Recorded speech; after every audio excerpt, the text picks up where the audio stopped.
नमस्कार। वैदिक गर्भ संस्कार में आप सभी का स्वागत करती हूँ। हम दिवाली का त्योहार बड़ी धूमधाम से मनाते हैं, लेकिन दिवाली क्यों मनाई जाती है?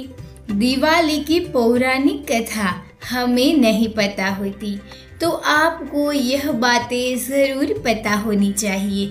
तो इसीलिए आज हम आपको दिवाली क्यों मनाई जाती है और दिवाली की पौराणिक कथा सुनाने जा रहे हैं, जिससे हर गर्भवती माता ध्यान देकर एकाग्र चित्त के साथ जरूर सुने।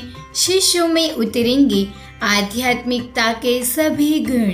कार्तिक माह की अमावस्या के दिन दीपावली का पावन त्योहार मनाया जाता है। इस दिन गणेश एवं महालक्ष्मी का पूजन किया जाता है। दिवाली पर्व मनाने का पहला कारण यह है कि दिवाली के पावन दिन भगवान विष्णु ने राजा बलि को पाताल का इंद्र बनाया था। तब इंद्रदेव ने बड़ी प्रसन्नता से दिवाली मनाई कि मेरा सिंहासन बच गया। दूसरा कारण यह है कि इसी पावन दिन समुद्र मंथन में क्षीर सागर से लक्ष्मी जी प्रकट हुई थी।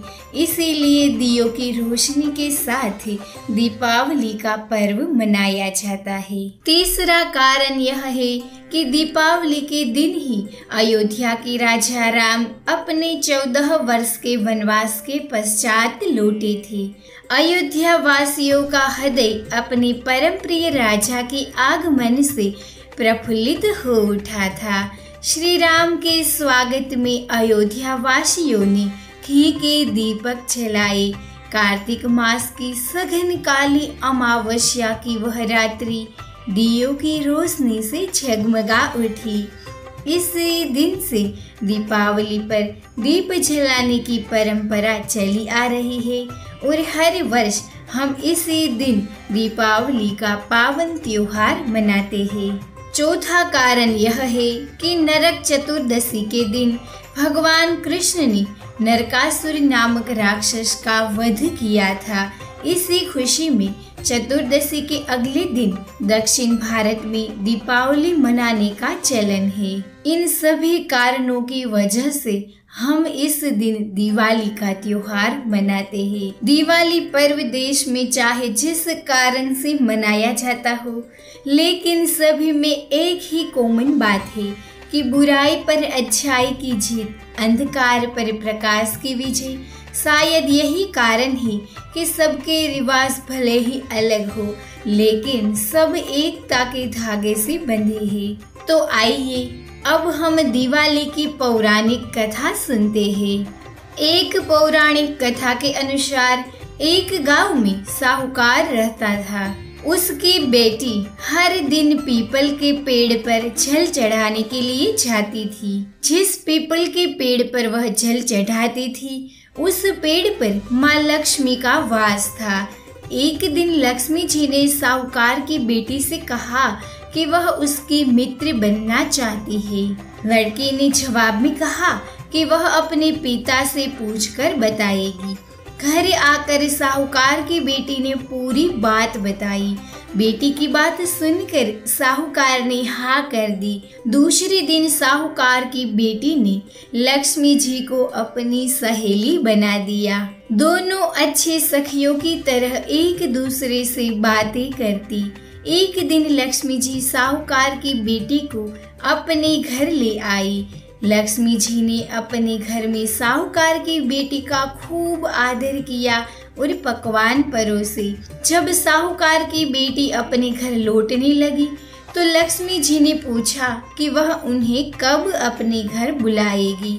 साहूकार की बेटी ने लक्ष्मी जी को अपने घर बुला लिया, लेकिन आर्थिक स्थिति ठीक न होने के कारण वह बहुत घबरा रही थी कि क्या मैं अच्छी तरीके से स्वागत नहीं कर पाऊंगी। साहूकार अपनी बेटी की मनोदशा को समझ गया। उसने बेटी को समझाते हुए कहा कि वह परेशान ना हो, फौरन घर की साफ सफाई कर चौका मिट्टी से लगा दे।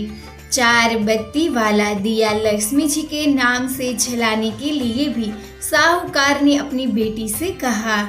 उसी समय एक चील किसी रानी का 9 लखा हार लेकर साहूकार के घर आ गया।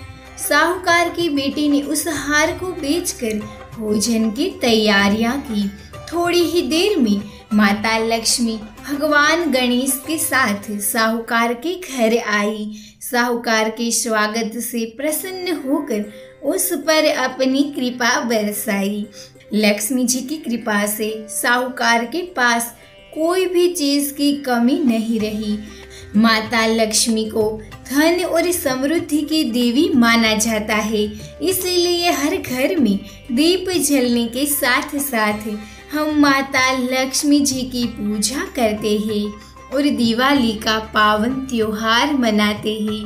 रात में हम पटाखे जलाते हैं। इसी तरीके से दिवाली का पर्व धाम-धूम से मनाते हैं। आपको इस दिवाली पर्व के दौरान अपने गर्भस्थ शिशु के साथ जरूर गर्भ संवाद करना है। दिवाली की यह 5 दिनों के पर्व से आपके शिशु को अवगत कराना है। मैंने गर्भ संवाद की लिंक डिस्क्रिप्शन में दी हुई है, जिसे जरूर सुनें। आपको यह कथा कैसी लगी मुझे कमेंट करके जरूर बताइए। आप सभी को दीपावली की ढेर सारी शुभकामनाएं। हैप्पी दिवाली।